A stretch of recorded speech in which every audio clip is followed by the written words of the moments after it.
ibsa waloo baasan jedhamee paartiin nuti hundeessine ammatti qabatamaan hin jirre bahuun sirrii miti jedhan hundeessaa fi hoogganaa paartii adda dimokiraataa Oromoo kan jedhamu ture obbo Leencoo Lataa. Obbo Galaasaa Dilboo immoo otuma nuti miseensi koree hojii raawwachiiftuu irratti hin mari'atin paartiin keessan aboo gamtoome warra ibsa baase keessa jira jedhamee miidiyaa irraa dhageenye jedhan. Paartileen siyaasaa naannoo Oromiyaa shan fiigicha aangoof taasifamu ni balaaleffannaa jedhanii ibsa baasan jechuun miidiyaaleen mootummaa gabaasanii turan. Lalisaa Idris guutuu gabaasa kana akka ta'anitti himamu. Eebila 30 bara 2012 paartiileen siyaasaa Oromoo shan ADAO, ATBO, ABOGA, PAWO kan jedhaman dhimma haala yeroo irratti mari'achuudhaan gaagama heera biyyattii mudateef mootummaa waliin waliigaltee irra geenye jedhanii ibsa waloo baasan jedhee miidiyaaleen mootummaa gidduu kana ijoo dubbii godhatanii turani. Ibsi paartiileen kunniin baasan jedhame miidiyaalee mootummaan himame maqaa paartiileen naannoo Oromiyaa dheebuu aangoo irraa kan ka'e maqaa mootummaa ce'umsaaf filannootiin mootummaaf uummata burjaajessuuf tattaaffii taasifamu cimsinee balaaleffanna kan jedhu ture. Haa ta'uti paartiileen shanan jedhaman kunniin eenyu kan jedhu ijoo dubbii ta'ee jira. Ibsi kunis qindeessummaa mootummaatiin bahee jedhamuun qeeqaaf saaxilame. Paartiilee ibsa baasan jedhaman gidduudha addi diimokiraatawaa Oromoo yookaan ADAO'n isa tokko. Hundeessaa fi hoogganaa paartichaa kan ta'an obbo Leencoo Lataa paartichi amma jiraachuudhumayyuu quba hin qabu jedhani. Kanaafis paartiin qabatamaan hin jirre akkamiin ibsa baase jechuun gaaffii gaafanneef deebiin obbo Leencoo Lataa ADAO paartiin jedhamu yeroo ammaa kan hin jirre ta'uudha. Kan paartiin ADAO ibsa baase sana paartiilee mootummaa waliin jirra jedhanii ibsa baasan keessa ADAO'n jira ture oduu ijotti dhaga'ama isa qulqulleeffachuuf isinii bilbille. ADAO'n jiraachuu isaa quban qabu. Gaafa sana ibsa bahee keessatti maqaa paartii kanaa garuu caqasanii turanii. Akkamitti akkasum ta'e hin beeku. Paartiilee ibsa waloo baasan kana keessaas paartiin ABO gamtoomee isa tokko. Miseensa koree hojii raawwachiiftuu paartichaa kan ta'an obbo Galaasaa Dilboos bilbilaan yoo gaafannu ibsa kana miidiyaa irraan arge malee waan qabatamaatti beekuu hin qabu jechuun deebisanii. Dhimma paartiilee mootummaa waliin jirraa yaada jedhu irratti deengedda ibsa baasanii irratti isa qulqulleeffachuuf isiniif bilbille. Ani gabeeka informationicha sin qabu miidiyaa irratti arge malee information isaan qabu jechuun achi turan maal namoonni achi turan jiru jechuun eessa akka dhaqan hin beeku eenyu waame akkamitti akka waaman hin beeku. Koree hojii raawwachiiftuu dhaaba kanaa taatanii akkamiin quba hin qabdanis jennaan murteen sun murtee koreedhaan irratti hin mari'atamne ta'uu dubbatani. Isin akka koree hojii raawwachiiftuu dhaaba sanaatti wanta beektanii hin qabdaniire. Waan quba qabu hin qabu waan aktiiviis waan akkasii follow godhu jechuudha. Garuu waan isa kana waan quba qabu walii galataas hin jechuudha. Gariin paartiin jirree gariin immoo miseensotuma koree hojii raawwachiiftuu paartiilee jiranillee osoo hin mari'achiisin ibsi qindeessummaa mootummaatiin beekuun dubbii ijoo ta'uu danda'ee jira.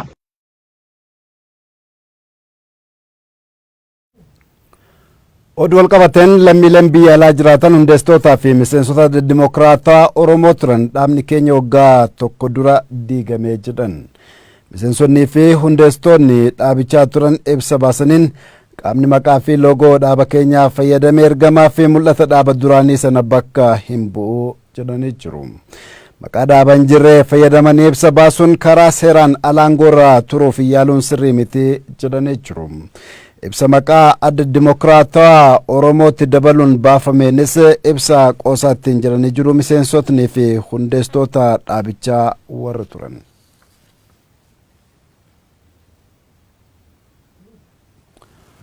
ABO'n keessatti kan argamu gareen paartilee siyaasaa garaagaraa of keessaa qabu tumsi federaalizimii dimokiraataa sabdaneessaa jedhamu mootummaan waggaa tokkoof aangoo irraa akka turu walii gale kan jedhame himame dogongoreedhaan hayyu dureen ABO fi dura taa'an tumsa kanaa obbo Daawud Ibsaa.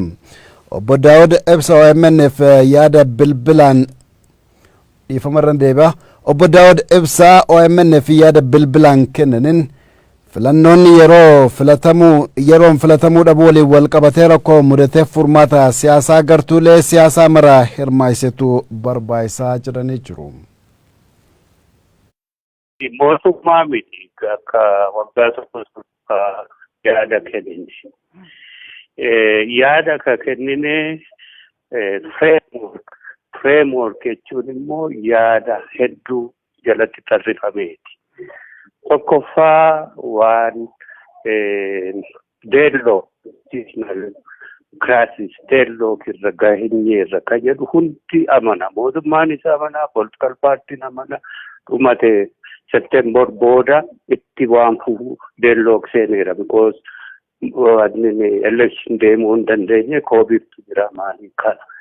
Kanarraa kaaneeti furmaata dhiyeessine. Furmaati kun immoo tokko political settlement irra gahuu barbaachisa.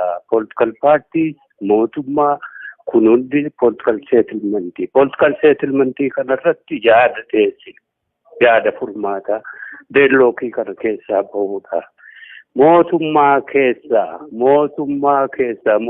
jechuun biraanchii adda addaa walitti hidhateeti.